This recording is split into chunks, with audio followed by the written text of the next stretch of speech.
In today's tutorial, I'll show you how to blend with Tombow Dual Brush Pens using a fun, large print font style. Hello, lettering friend. February 2023 marks the second anniversary of my book, Handlettering for Beginners, being published. So to celebrate, we're going to do some fun font projects together from the end of the book. And in my next few videos, I'm going to give you a tutorial for all of the fonts so you can actually use them in your journal. First, I'm going to start by practicing the font in my book. This is the print style. So when I say print style, I mean as opposed to script. This one, the letters are not connected. You still have the thick downstrokes and the thin upstrokes, but it's not a script style. The pens I'm using here to practice are Marvy Le Pen Flex. They are really great small brush pens. When we're doing our project, we're actually going to be using large brush pens, but this is just for practice to show you what this font style looks like. And if you have my book, you can practice right along with me. If you don't, hopefully this helps you to see what the style might look like. This is the project that we made in the book, and I'm going to do this same thing today with a different word. And I'm using Strathmore Bristol paper. This is my favorite for blending with brush pens. I actually found this journal with the Bristol paper so that I don't have to just use separate pieces of paper and glue them into my journal. So I'm excited to start using that eventually. The reason this paper is the best for blending is because it's so smooth, so you can use your brush pens directly on it.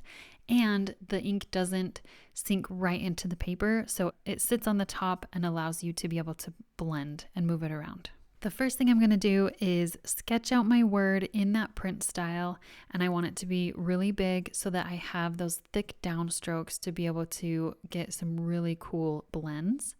And then I will lightly erase the pencil marks. I'm using a kneaded eraser because it helps me to erase just enough that I can still see it, but the ink is not going to show the pencil underneath. Now I'm just going to start in with my markers. I'm choosing the top color first, and I just fill it in, and then I'll take the second color I'm going to use and just start taking it down as far as I want and start trying to pull the color from the previous color into the next color. And then I'm going to go back and forth between the two, just pulling the colors into each other until I get a really nice smooth blend. And then once again with the yellow now, I'm going to pull in the orange into the yellow and then use my orange marker to blend that up a little bit more. And I'm going to use a separate piece of paper so that I can clean off my brush pen in between, because I don't want too much of that other color as I am taking it down. So really, that's the whole process. Go between the two colors, wipe off your pen in between the blending so that you're starting with the fresh color, and then just continue to pull the ink across the paper as you're blending between the two colors. And when you use this method, you are using a lot of ink, so you don't want to overdo it because it will get very saturated. The other method that I use to blend Tombow Dual Brush Pens, I showed you in last week's video, and with that one I use mixed media paper and a water brush. So here this is a different method because you're actually using the tip of the brush pen and you're blending directly on the paper. You're not using the water brush or anything else to help blend it. And it's a great method. It's really simple. However, this is going to give a much more saturated look. So this is a lot darker. These colors are much darker than if I were to use a water brush and blend it that way, because every time I'm blending more and trying to mix the two colors, I'm adding more ink to the page, and that's just going to make it darker and darker. So it's a good method to know how to do if this is the look you're going for, if you want that really dark saturated look.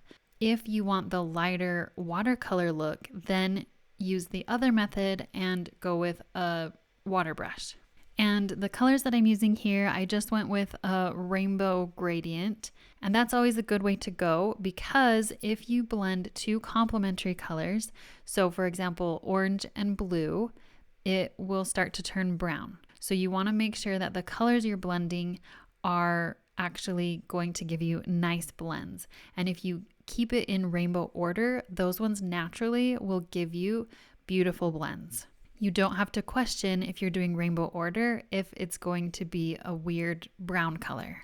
And I did all 3 of my letters different colors here, but you could also just do your whole word in the same color blend to keep it cohesive throughout the whole word. There are seriously so many options, and as long as it's not turning totally brown when you blend, you really can't go wrong.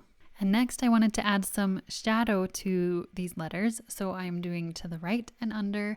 I've talked about that a lot. That's my go-to shadow, and I'm just using a light gray Tombow Dual Brush Pen. And then I'm adding the script style font up here, focus on the, and that is my favorite part about this print style font. It pairs so nicely with the script style. Next, I'm using my white paint pen that I got from Amazon, and I'm just adding a thin line in the very center of my letters. You can add any details in your letters. I like how subtle this one is. This print style font is really great when you want to start mixing your fonts. And then I could have stopped here, but no, I wanted to keep going, and I'm using the dark gray, and I'm just adding a line next to my shadows to make it stand out a little bit more. And then because that's the gray that I used for focus on the, it helps it to tie in just a little bit more. And here is the finished piece. I love how this type of blending turns out, and the trick really is the paper. So Bristol smooth paper is the way to go.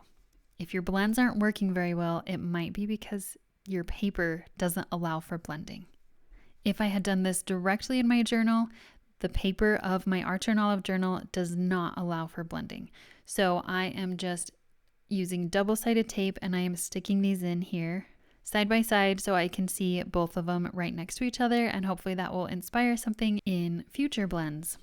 Thank you so much for watching this tutorial. The next font style is this elegant script style, so we're going to be talking about bouncy lettering. And we're going to do blends again, but this time we're going to do blends that you can do directly in journal paper. I will link the playlist right here so you can go directly to that video. I'll see you there.